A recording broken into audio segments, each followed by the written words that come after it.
Hey everybody, Preston Brent here with our Trader User Group Weekly Roundup. This is through the end of June, 19th, 2015. Thanks for tuning in. Very interesting week. We had a kind of a rally towards the end of the week, which you can expect, I guess, on triple witching. That's when you've got monthly options and quarterlies, and you also have futures expiring, as well as some weeklies. So you tend to have the rally. Although Friday we finished in a down mode. The E-mini S&P 500 futures were down just slightly under 1% at 1775. What I'd like to do, though, is just kind of give everybody a little bit of a perspective so that you can kind of take your breath and just kind of see what we have potentially in store for us, as the charts seem to be indicating to me. Of course, anything can happen. We got a couple of things sitting on the horizon there with a potential Fed rate increase. The FOMC came out last week. It was a little bit more dovish in my mind. I think they were trying to give everybody what they wanted. They wanted to give the bulls something. They wanted to give the bears something. And at the end of the day, it kind of caused a little bit of a rally Wednesday, Thursday into Friday. And then Friday, we had a little bit of a sell-off. But again, and we made some all-time highs as well. So let's start first with the E-mini S&P 500 futures. As you can see, I've got on my screen this chart. And, the interesting thing about this is you can see we did not make all-time highs. In fact, we're off of it a little bit. We've had more strength in the small and mid-cap stocks than we have in the large cap stocks. And as you can see here, as I said, a couple of weeks ago, we had this really nice pattern here. So let me get my drawing tool turned on here and see if I can get this darn thing to work for you. As you can see here, we had this pattern right here.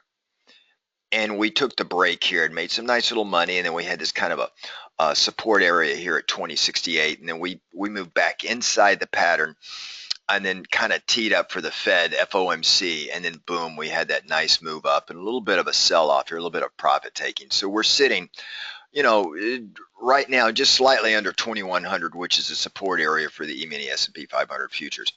Now let's just zoom in a little bit, and I wanted to kind of give you guys a little bit of my take on just kind of how this thing is starting to set itself up here. So as we look at this chart, you can see here that we still have, and if I look at the indicators here, we're still in a little bit of a bearish bias here. It is still pointing to the downside.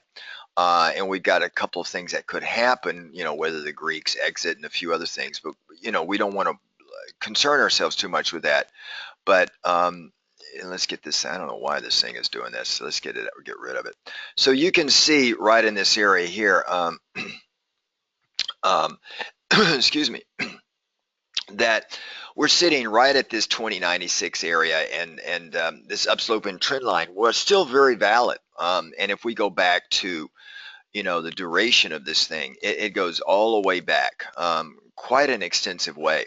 And it takes us really back to the summer of 2013. In June, actually, this point right here was back around June 21st, which was exactly a couple of years ago from today. You can see this pullback here started in May and came all the way back to June. And as I've told our members, over the past 50 years, June has been the worst performing month for the indexes here in the United States. And you can see this pullback here as I put my cursor on it. But as we move forward in time, I mean, this rate of ascent is just amazing to me. And that just goes to show you right back in that area there, almost 2 years exactly to the date as we move forward in time, right? And you can see this movement here. So and we've only really been outside of this channel in October of 2014. So we've had a very strong move to the upside, and it's just been, and we've been in it, and we've been right in it, and we've been having fun, okay? But you can see here, as we move forward in time, it's getting tougher and tougher and tougher to continue this this level of ascent, this vector that we've been maintaining. This is a very steep vector, as you can see, and we're now having a little bit of a pullback right to that line again, and the line held like it has here, here, here, and just about everywhere, again, with the exception of right there. So that's kind of where we're sitting right now as this market moves. Now, we are susceptible to a break right here. Again, this action right here is not dissimilar from back over here when we had this big pullback right here and broke through. You can see that we've had a lot of, it's just the bulls and bears are really duking it out, right? And I can't tell you who's going to win, although right now the bull, or the bears rather, are in a little bit of a lead. I think they have a little bit more control, even though we had this big move up, you know, really going back from June 16th and then 17th nowhere, and then the 18th with the Fed. You can see these lines, these different colored lines I have on the chart. The blue line in the center there at 2055 is where we open the year. Okay, I mean, so that's the opening price. We're not that high off of the opening price for the year. And you can see right there 2055, and we're sitting right there on a support area, roughly around 2100, call it 2197. So we're kind of in that support zone here. So we've got support on this line. Should it break, we're going to come down. Our S1 on Monday is going to be the 2068 area. Should that break, we're going to test this opening price for 2015 at 2055 very, very quickly. And then you can see there's a lot of dry air, a lot of white powder here that can take us down a lot lower. Okay, and again, this is the low for 2015, which was made early in the year. It was made in January, and then we tested it almost a couple of times. You can see back over here, and we really just it held fairly strong. But should this support area not hold, we're gonna go for a ride, folks. And there are a couple of things that you could probably argue that could drive it down there. You know, the Greeks exiting the euro, that's going to go down to the wire, I suspect. The market right now does not seem to indicate there's a lot of fear. The VIX ended the day up 77 cents, or about 5.8%. But it's not like elevated to the point where we're going to break the opening price here and just, you know, just really take a hard tumble. But that can change at a moment's notice. Okay, so we've got the E-minis, which have you know, just kind of been hugging this line. It's having a little bit of a difficulty making higher highs here. Now, what I find interesting, though, which would also give me more of a bearish bent to the markets, is if we look at the Dow Jones transports. Again, it's a daily chart. You can see here I've got the red line, the blue line, or two red lines and then a blue line. The blue line, again, is the opening price for the year, so that you can see it fairly simple, right?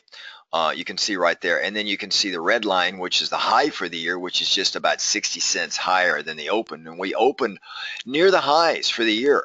And then we've basically been going down, and you can see this downsloping trend line right here. You can see we're going to get the death cross, the 50 cross, and the 200 EMA on the Dow Jones transports, and we made a new low in the transports on Wednesday of this past week at 148.13. So folks, when you have the transports just showing this much weakness, it really concerns me with the other markets. We've got, to some extent, we had the NASDAQ making all-time highs. We had the Russell making all-time highs. And then the larger index, the Dow is off and the S&P is off. So this concerns me. The markets are going to have to correct. Either we get some follow through in the transports, which would then drive the industrials and the Dow Jones up higher, or we have all the other markets join the transports and then we sell off. And keep in mind, FedEx came out and reduced their Q3, Q4 guidance, or Q4 guidance for the year. So that's not a good, healthy sign as well. And if we come in here and we look at the Dow, because we looked at the E-minis, if we look at where the Dow is, it was off 132 points on Friday. We're closer to the opening price for the Dow than we are for the E-minis. I mean, look, here the blue line again is the opening price for 2015. on the Dow, and you can see just where we are, 17,781. And we actually, on Thursday, we tested that line and it held. And then right as the FOMC came out, that we finished strong Wednesday, Thursday, and then here Friday, we gave back a little bit of the gain. So we're in this which way do we go kind of thing. And you can see the 200 EMA kind of was last support here, just above a major price level support at 17,500. But the Dow did not hold 18,000. The Dow futures did not hold 18,000. Now the cash index is 18,015. But we're just one nickel away from really having a bad series of days. And we got to be very careful. And the Dow again is being dragged down by the transports. The industrials are really not looking good, and that does not bode well for the overall economy. Now, if we come in here and show you those indexes that are doing very well, which is we've got this kind of bifurcated market. Let's look at the NASDAQ cash index. If we look at NASDAQ, you can see this green dashed line. We made all-time highs on this line right here, and this is the cash index right in that area there. We made all-time highs, and then we sold off on Friday, but not by much. You can see the 50 EMA right in this area here. These green bars, we closed above the 50 EMA. I mean, it held, and there's a longer-term upslope and trend line right there. So we're really and our bias is up on a daily basis on the NASDAQ cash index. So we made these all-time highs. And let me just step out just to kind of show you where this was. This was the dot-com bubble, right? So if I come out to a weekly chart and then just go back to 2000, you're going to see on this cash index, just where that where that yellow line came from, right? This was at the all-time highs. So you can see right there, dot-com bubble, boom, we made the all-time highs intraday, not closing price, but intraday, I marked it. And then it took us 15 years to make it back up. You can see this rate of ascent right here, and then we just took that number out. Folks, I can tell you, every time we've made significant push to dry powder territory, in this case for the NASDAQ cash index all-time highs, it's common to have a pullback. So that's why going into this week after triple witching with all the options expiry, I would not be surprised to see a little bit of a softness in the markets and a little bit more of a pullback. It would not surprise me. So this is the cash index. Now, if we look at the NASDAQ futures, which is 100 of the largest futures, the NASDAQ 100 futures, and if we come in and look at that, we did not make an all-time high for these guys. Close, but not really. If we zoom in on this, let's just zoom in so that you can see. You can see right here, this red line right here was the high for the year, and we haven't even taken out the high for the year. So we're nowhere near, coming up higher than that. So it's a little bit more weakness here, but we've got the support at this upslope and trend line. So NASDAQ seems to be doing fairly well. And the Russell, let's look at the Russell futures. The Russell futures, as this comes up on the screen, you can see we made new all-time highs here too. The red line for 2015, the red dash line, 1283.40, all-time highs. And then the very next day, we gave a little bit of it back. The Russell only fell about 0.35%. A lot less than the NASDAQ futures or the Dow futures or the E-mini futures.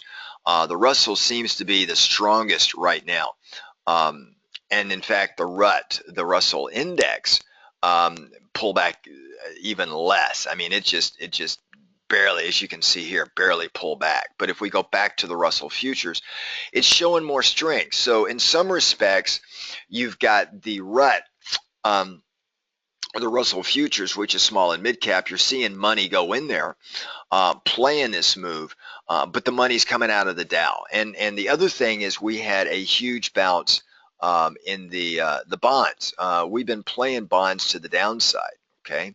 And the bonds moved over 2 handles to the upside. I mean, just a big move right here. You can see this move in bonds on this daily chart here. This 200 EMA, we kind of held it out. and it just sat right there, right? So, and as I said, for those of you following me in the bond market, because I've been short bonds and just we've got this little bit of a bounce, right? That which is common in the bonds. I mean, and we were expecting it, in fact. So I'm looking at, here was a bounce right here, a counter trend move. We're getting this counter trend move here, very similar to that one right there. We're probably going to have an Elliott wave 4 up here, and then we're going to roll back down again. So, I'm looking for some kind of trigger right in that area there.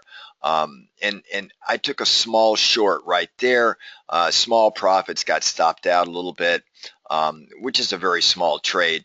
And now we're coming back up again. Now, should the Greeks exit the euro, you're going to see the bond market, show and display a lot more strength to the upside. So that is the trade risk we have right now with the way these markets are setting up. And then the equities will pull back and the bonds will come back up and challenge this 157 area. So that's what we have in store for the remainder of June going into July, right? So that's kind of where I'm looking at this thing. And then if we look at the currencies, the euro was off a little bit weak, but if the Greeks exit, the euro is, you can see we're kind of in this holding pattern right here. But I think if the closer we move towards the end of June and the more they don't come up with any kind of solution, they're close, or rather, let me say it another way.